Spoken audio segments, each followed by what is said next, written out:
Mana bugun yana bir faol a'lochi o'quvchimiz yangi ish joylariga sertifikatlarini berib kuzatyapmiz. Bektemir va Ozoda. Tabriklayman. Rahmat, Xudoga shukr. Omadingiz bersin. Ilohim sizni yo'llaringiz bersin. Rahmat. Muxlislar Ravshanimga katta rahmat.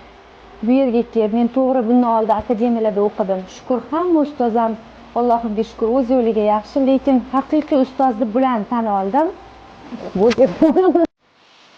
Har bitta shogirdlarim bitirayotganda o'zim ham ichimdan nimadir uziladi, chunki biz bir yarim oy bitta ishlaymiz va opa singil deb bo'lib qolamiz. Hamma shogirdlarim bilan ularga baxt tilayman, omad tilayman. Ishonamanki, ular o'zlarini oldiga qo'ygan maqsadlariga juda ham tez erishadi.